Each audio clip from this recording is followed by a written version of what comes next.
ready, actually, to step into your power. Yes. Okay. Because this morning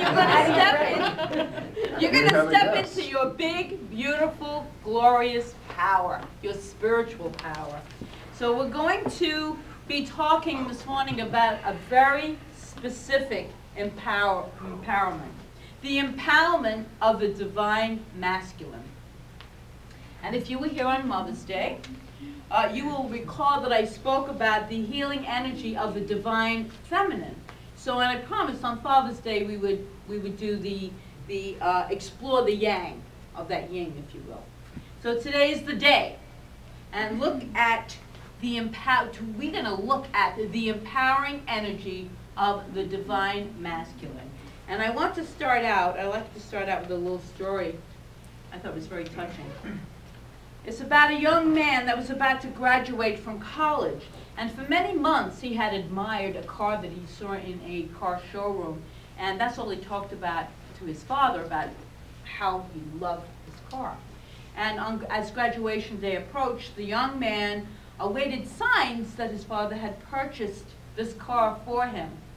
And on the morning of his graduation, his father called him into his study and said to him, "You are such a fine son," and told him how much he loved him.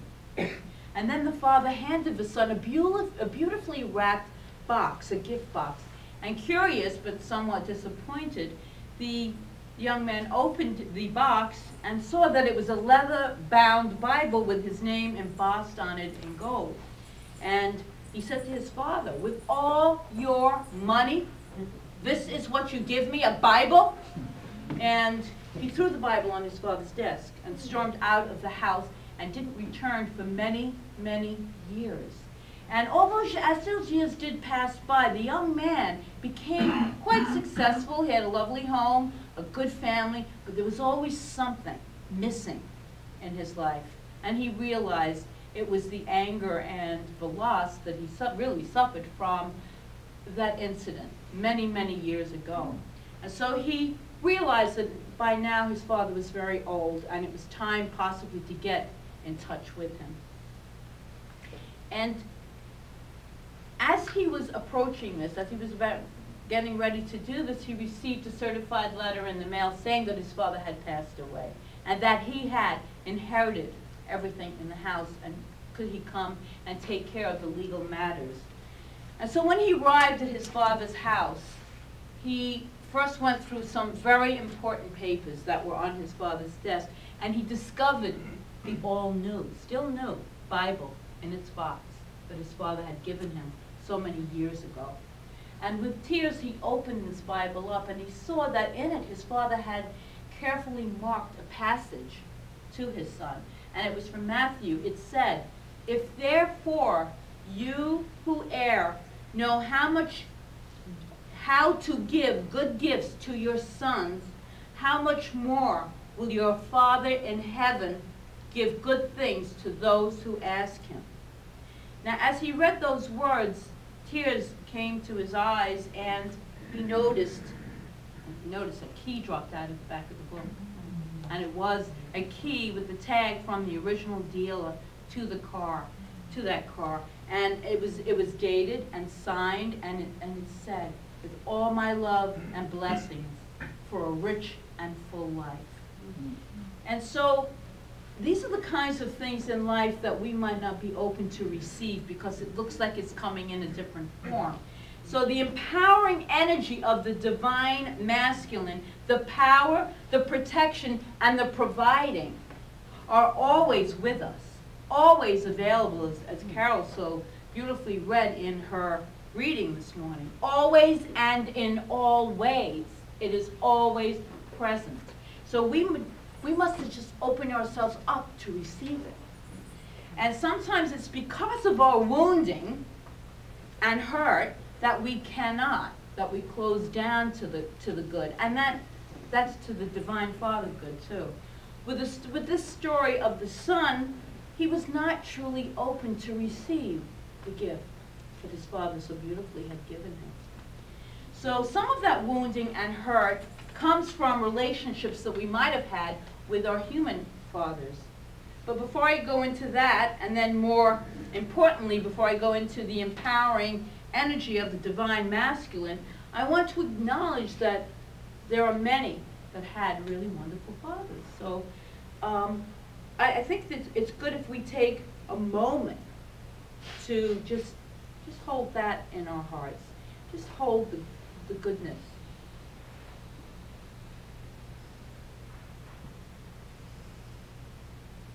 And I want those of you who did to take that moment, as you just did, and honor that father, because maybe not all of us had that kind of a parent. And maybe someone died before we were born, or maybe they were emotionally absent from us. Or the other extreme is that possibly we had a father who was hurtful and maybe even abusive. But I am well aware that this is a day of a mixed pot of emotions. Many things can come up on this day, this Father's Day. And so we honor all of it. But whatever your relationship with the human father was or is, as adults, as spiritually maturing adults, desiring to step more and more into empowered living, and I think that is why we are here, is most certainly why I'm standing here, is to step into a more empowered way of living life. So if that's why you're here, then you can realize that as you step into this empowerment, you become that beneficial presence yourself right here on this planet, right here in this world, and we need everybody to be that beneficial presence for themselves and for everyone around them. So whether or not our human fathers were ideal or not, that presence of that divine Father within us is always perfect, and it empowers us, whether we are male or female, because you know that well, first of all, Spirit, God, is genderless, so it has both aspects of the divine feminine and the divine masculine. And our relationship with our earthly fathers is secondary to our identity with the one presence. Come on and take a seat, any way you like. The one Father that lives in, through, and as us, the energy of the divine masculine. It is present within us at all times, always for us. So today we're going to recognize and celebrate the divine masculine and honor this power, this protection, and this providing aspects of the divine masculine, all of which play an important, vital role in our lives. But we've got to connect. We've got to realize it's present. It takes us into a stronger spiraling and upward in our evolutionary journey that we are all on as spiritual beings. We're all on it together here.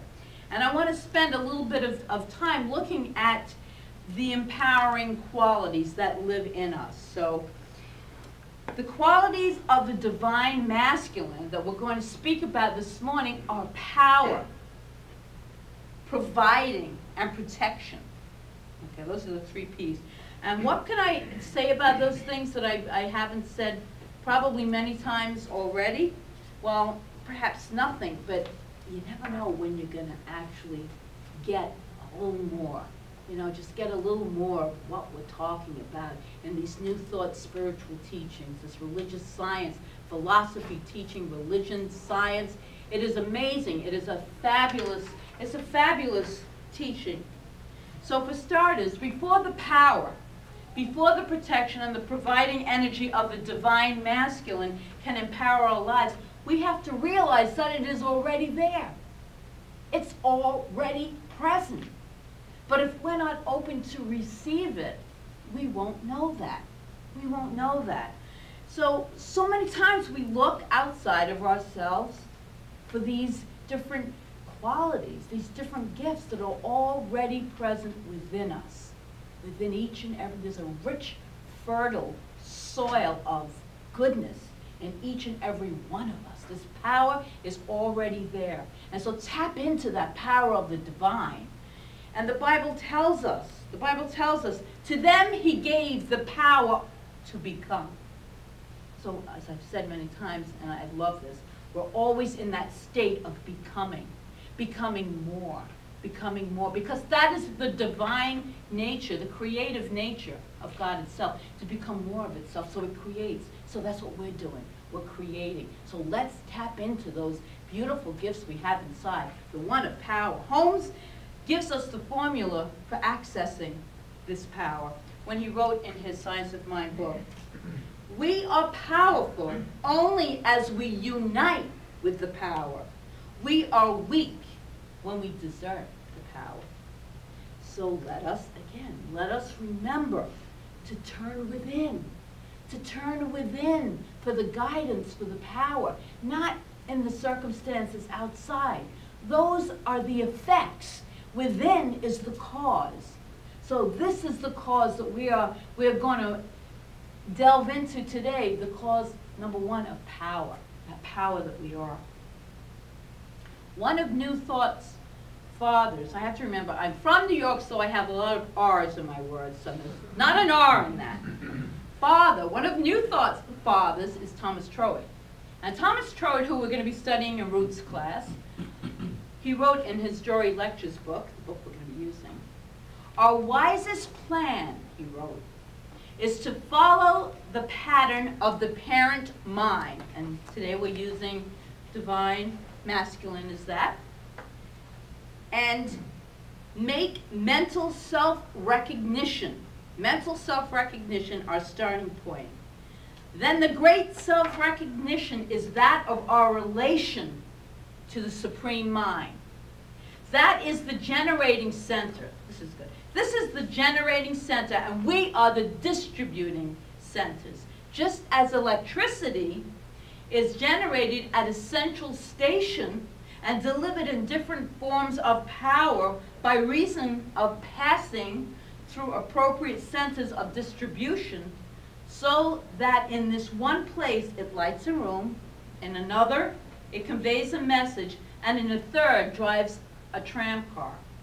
In like manner, the power of the universal mind takes particular forms through the particular mind of the individual," each one of us. "It does not interfere with the lines of his individuality, but works along with them, thus making him more, not less, of himself." And he continues, "It is thus not a compelling power, but an expanding and illuminating one, so that the more the individual recognizes the reciprocal action between it and himself, the more full of life he becomes." So the more that we allow this power to work through us, through our thoughts, through our actions, through all of our activities, the more powerful we become. We become as these spiritual beings that we truly are. We are spiritual beings full of power. So we need to think those positive thoughts and take those powerful actions that just lead us to having a truly empowered life. Really. Psychologist William James wrote, "We habitually use only a small part of the powers that we possess. In a world full of food, people starve. In a world containing so much beauty and joy, we kill and destroy. We are coming to know that the tense, depressed, fear-ridden millions throughout the world are what they are for the most part because of the negative, undisciplined thinking. More than anything else, these people need desperately, as we all need in various degrees, to have the realization, I believe in the power of the living God." And I love this. This is like my affirmation. "I believe in my own divine potential." That's what he ends up with. "I believe in my own divine potential." Wow. We are powerful beings. We have this unlimited potentiality within us. Let's use it. In the language of Abraham, whose work comes through Esther Hicks, and we're using this in our vortex class. You can see I've been doing a little reading. You are extensions of source energy. You are individualized expressions of God itself. You have come into this physical body as the leading edge. Isn't that cool? We are the leading edge extension of life itself. You are the furthermost focus of this energy that creates worlds. You are a creative genius and have access to all this energy. That is power. That is the power aspect of the divine masculine that is within each of us. Now we're going to look at the divine protection of the masculine within us. In the book Ephesians, we are told to put on the whole armor of God. Put on the whole armor of God so that we will be protected. I love knowing there is a supreme protective energy just there for me at all times. And in discussing this particular passage, Ernest Holmes wrote in Science of Mind book again about this passage, because he talks about the Bible in his Science of Mind book. The armor of God, he writes, is faith in the good, the enduring and the true. Against such there is no law. That is, against truth nothing can stand. The armor of God suggests protection to those who believe and trust in the law of good.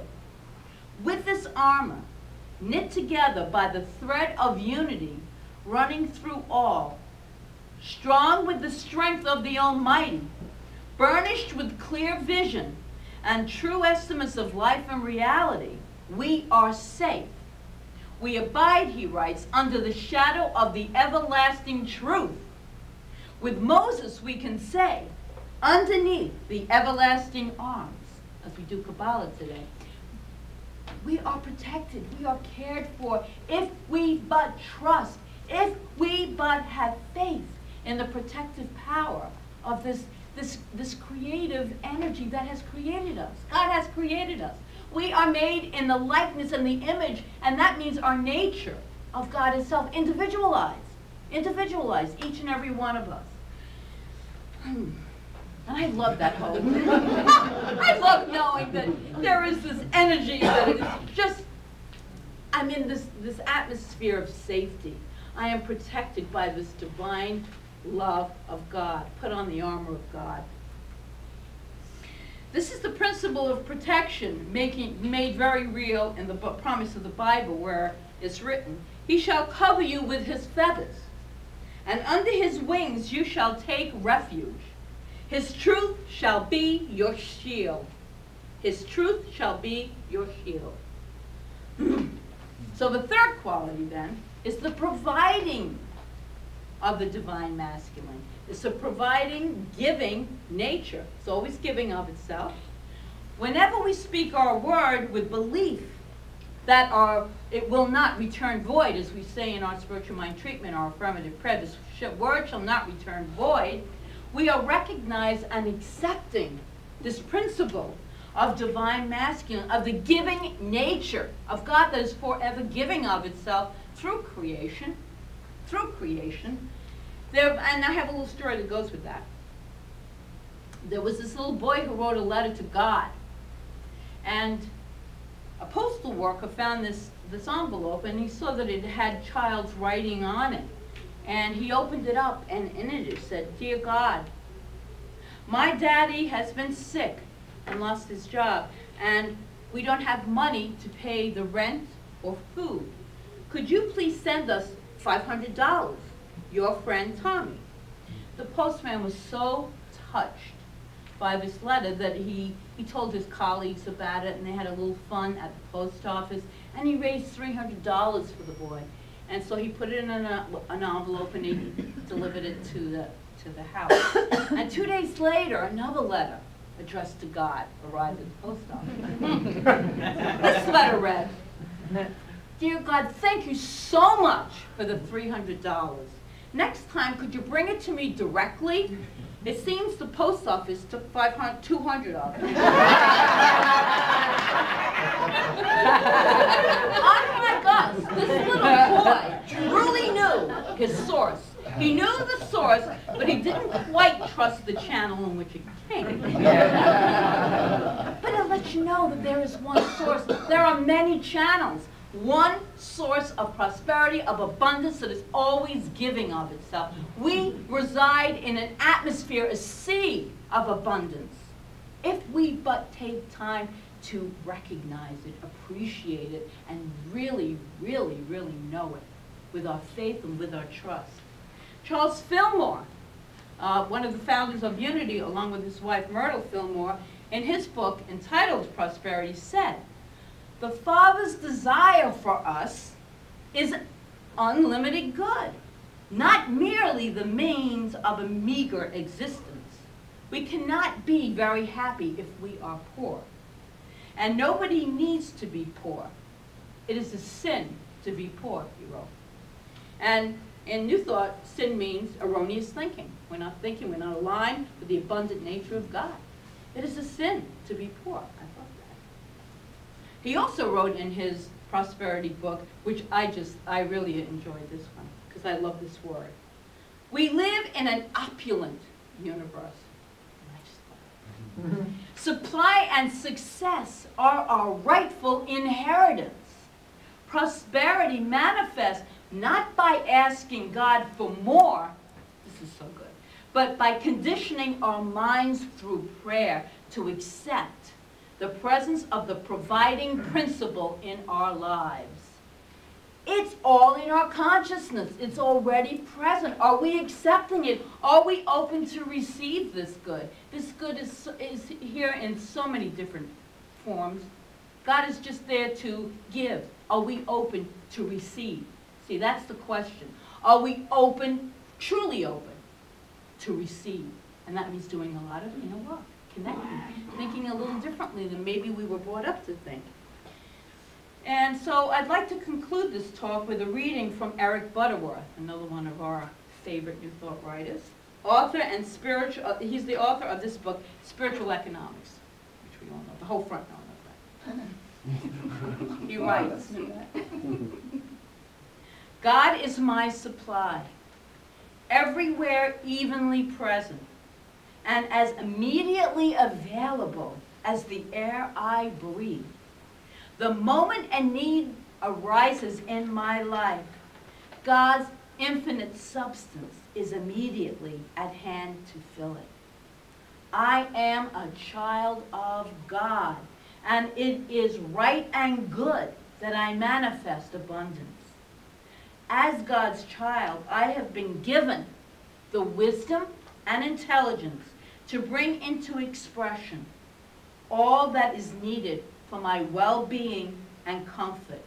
God inspires me with good judgment in handling the supply that is already mine, and opens the way to even greater good, greater opportunities, greater blessings. These ideas, these qualities of the divine masculine power, protection, and providing all live within each and every one of us.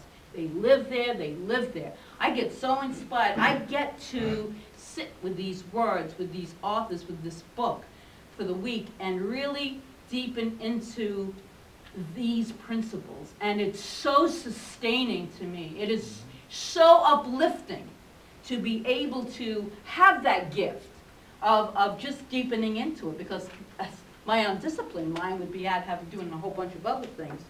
But because I know I have to stand before you and do this talk, I immerse myself in these readings, in these words, and it's such a gift that you all give me. So I want to thank each and every one of you. So the empowering question then for you today is, are you ready to step into the power, to enjoy the safety of the divine protection, the safety of the divine protection? You're safe. You're safe in the loving arms of God. The wings, they cover you. They enfold you with safety, with protection. To be open to the giving nature of the divine. It's always giving of itself, truly giving, but we must trust. We must have faith. That's the part. That's the part that will lead us into shifting our consciousness into a place of accepting this good. If you are, then your life, if you're ready for all three of these, then your life will reflect this spiritual empowerment. It will reflect it in all that you think, say, and do. It truly will. So embrace that divine masculine that is within you, because it is a power that you are going to want to really connect with. It is beautiful, it's present, and it is here right now within each of us, and it's always there. As Carol Mayo said, I have to use this because I have to steal this from her. God is on the scene. I love that. God is on the scene. So be on the scene with God and just open up to receive these gifts, and they are yours. So happy Father's Day, happy Sunday, and so it is. So it is.